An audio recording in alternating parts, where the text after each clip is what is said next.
Voltamos para o nosso segundo bloco do programa A Polêmica, aqui pelo canal 25 da Via Cabo, terceira Via TV. Lembrando a todos vocês que dicas, elogios e críticas ao programa polêmica@gmail.com e também pelo youtube.com/programa polêmica, onde você tem acesso a todas as entrevistas do programa. Estamos aqui com o pastor Heber Silva, da Segunda Igreja Batista, e com o bispo Dom Roberto. Só para fechar rapidamente o bloco passado, o senhor fez um comentário de uma estatística de a questão dos abortos serem extrafamiliar no sentido fora do casamento. Mas aí não parte do princípio também que a igreja precisa evoluir do reconhecimento de uniões que não são oriundas do casamento propriamente dito, pastor? Sim. Não caía por terra essa pesquisa do aborto no sentido? As uniões fazem parte de uma perspectiva real, mas ainda não é essa a estatística. A estatística ainda é que a maioria dos abortos é fruto de uma aventura, não de uma união conjugal não formal. Mas o que seria aventura? Qual o conceito de aventura? Eu creio que na aventura sexual, certo? Impõe-se muito cuidado. Ela vai acontecer, mas ela não pode acontecer sem cuidados. Então é permitido até uma relação sexual fora do casamento, desde que ela tenha cuidados para isso? Não é permitido. É que em havendo, você precisa ter cuidado.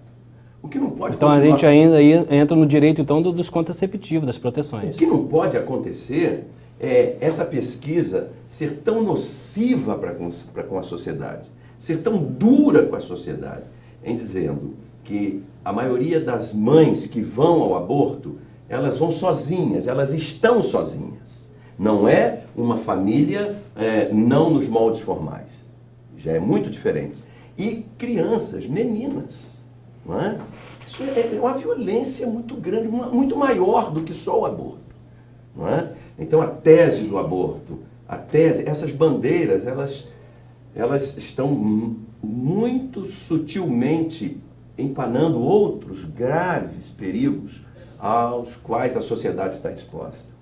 Eu queria realmente ligar, como fez muito bem o pastor, o aborto a essa cultura irresponsável da sexualidade. As igrejas não estão contra a sexualidade. Ao contrário, nós ligamos a sexualidade ao amor e o amor à família.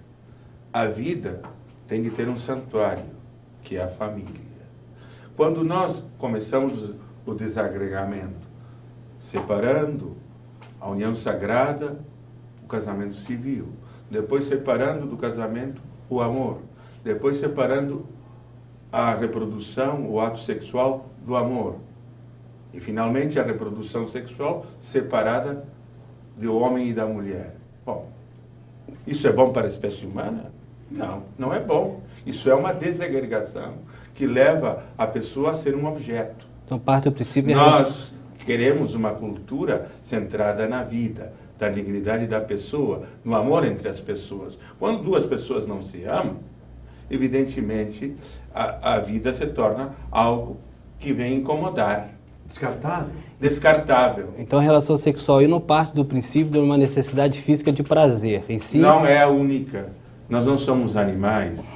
Existe cultura entre o ser humano. Mas ela, pelo menos, a princípio, é reconhecida. O quê? A relação sexual também pelo prazer. Claro que sim. Claro, porque se a relação sexual é para transmitir a vida, tem que ser prazerosa. Deus colocou um instinto a favor disso. Ninguém está contra. Agora, não é só o critério separado do prazer. Esse é o grande problema da civilização atual. Tornou o prazer um ídolo. É isso que nós não queremos. Isso existiu desde que o mundo é mundo, bicho. Não, meu caro amigo. Na Grécia... Se o roubo desde que o mundo é mundo, o roubo sempre será roubo e não vamos alicerçar uma cultura em cima do roubo. Sodoma e Gomorra é um exemplo disso. Também não vamos fazer uma cultura em cima do homicídio. E o Sodoma e Gomorra não foi um exemplo disso também há quantos anos atrás? Sim, e se destruiu. Então já existia. E se destruiu. E há culturas que desapareceram ao longo da história. Mas nós estamos falando do que deve ser e das culturas que podem dar certo. Uma cultura que rompe com a vida, com o amor, com a família, não vão dar certo. Então teria que ter uma sequência, né? Então há uma necessidade de uma sequência, então. Claro que sim. Não a relação propriamente dita, mas que ela tem que ser sequencial de uma união de familiar. Exato. Sim. Então, com respeito à própria pessoa, ninguém é um objeto do outro. O homem e a mulher não são meios para a satisfação do prazer somente. Há uma relação que deve ser cultivada. Claro que sim. Eu estou aqui aprendendo, mas eu quero só, aí o senhor vai complementar. Então a pessoa, e existe, a gente não pode ser, trabalhar numa irrealidade que não existe. E a pessoa que justamente busca somente o prazer, o que a gente pode considerar bela então? Se ela não quer a constituição de família, mas ela busca prazer sexual. E aí? Essa é a grande questão. Nós não podemos institucionalizar o desamor. Né? A beleza do sexo é o amor. Quando eu opto pelo sexo sem o amor, e aí vendeu-se a frase cunhada, muito mal colocada, vamos fazer amor, sem a mínima consciência de amor. É verdade. Primeiro que o amor não se faz, o amor nos envolve. Vamos fazer amor, o que é isso? Vamos fazer sexo. Pelo prazer, imediatista. Objeto. Vai se tornar objeto quando, por absoluta falta de razão, uma criança vai nascer como consequência daquilo. Aí é perigoso demais, Cláudio. Para a gente trazer, né, e comparar e associar a análise a um feto mal concebido, cuja vida está comprometida, e um estupro. São momentos muito pequenos dentro de um plano geral enorme, completamente fora da ideia maravilhosa da vida, que é o amor, e do cuidado, do zelo pela vida. Algum complemento, Luiz? Não, nós queremos sobreviver. Há uma mentalidade de cuidar da terra, de cuidar do planeta, de cuidar da vida. Mas esquecemos que o santuário, que o ecossistema mais importante para a vida no planeta é a família. Sem família, o homem não vai sobreviver. A família é o lugar onde acontece a genealogia da pessoa humana, onde ela é recebida e amada pelo que ela é. Um homem sem família está desprovisto do maior capital espiritual e humano que existe. Vou aproveitar esse segundo bloco, a gente já tem muita coisa ainda, mas ainda só para fechar a questão do que a comunidade colocou, para esse segundo tema não ficar sem uma leitura de vocês, é a questão da homossexualidade. Né? A Organização Mundial de Saúde, aí nós estamos falando da ciência, não reconhece o homossexualismo como doença, tanto que retirou o sufixo ismo, colocando como homossexualidade. Tá? Envolvendo aí uma série de direitos, uma série de possibilidades que até então eram inconcebíveis, não só pela leitura católica, evangélica, como também até da própria sociedade. Né? E partindo desse enfoque, que eu quero saber a opinião de vocês com relação a essa figura da homossexualidade, a influência da igreja na questão política, no sentido de, às vezes, brecar evoluções sociais, ou, às vezes, direcionar projetos com interesse unicamente de representar um segmento religioso, como a PEC gay, né, do tratamento gay, e partindo do princípio de que se você é um deputado, o pastor Heber já foi até deputado federal, pode nos ajudar nisso, quando você é eleito, você não está eleito por uma coletividade. Se eu sou eleito pela igreja evangélica, mas eu também não sou deputado dos católicos, deputado dos candomblecistas, dos espíritas, como que a gente coloca as questões sociais como o homossexualismo partindo do princípio da evolução social? Eu gostaria de falar antes do bispo, porque o bispo completa, o bispo amplia. Né? Eu gostaria de falar antes. Eu gostaria de falar sobre o homossexual. Porque a homossexualidade está viciada. O homossexualismo é uma bandeira sem cor. O símbolo é o símbolo do arco-íris, porque não se pôde achar uma cor. Então o arco-íris são aquelas 7 cores definidas e N colorações E esta, então, é a bandeira do homossexualismo. Não é a cor da diversidade, trazendo o princípio da coletividade de direitos, não? Ou a impossibilidade de achar uma cor.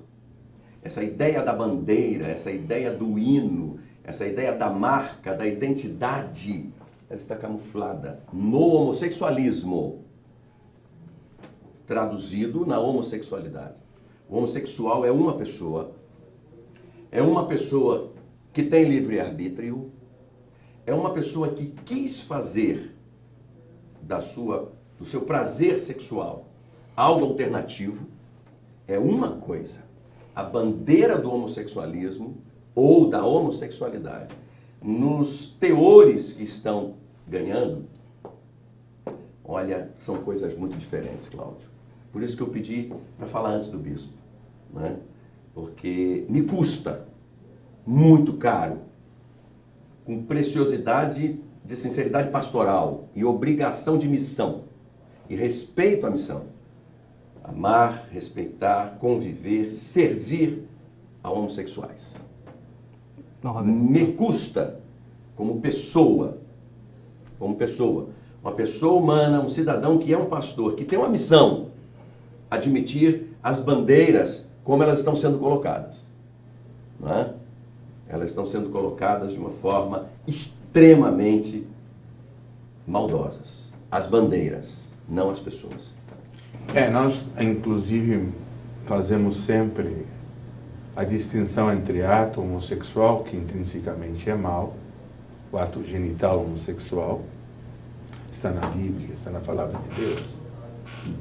Isso não é necessário explicar. Mas não só na Palavra de Deus dos cristãos, em todos os livros sagrados. Porque se vamos ver aquilo que o Senhor disse da OMS, a OMS, e antes da Associação Psiquiátrica Americana, não é toda uma unidade. E não representa. Nós sabemos como a ONU é um grupo de 8 nações, o Conselho de Segurança. Não todas têm o mesmo poder de decisão. O Conselho de Segurança até tem. E não é uma questão de ciência, porque de ciência o senhor falou da questão da terapia gay. O projeto não diz isso. Não, ele intitulado diz. O projeto não diz o direcionamento isso. Do psicólogo de orientar. Foi batizado dessa forma. É uma orientação. Mas a PEC não se chama assim. Não, tudo bem. Não. Mas o senhor sabia o nome, nem eu nem sei. Estamos fazendo é o nome fantasia. É o nome fantasia. Bandeira, entende, bispo? É o nome fantasia. Essa é a questão da bandeira. Valorizar-se mais a bandeira do que a Porque da pessoa. O único que diz esse projeto é para aqueles homossexuais que queiram ser tratados. Tratados de e não impossibilitados de ser tratados, como existe até o presente momento. Mas tratados de quem?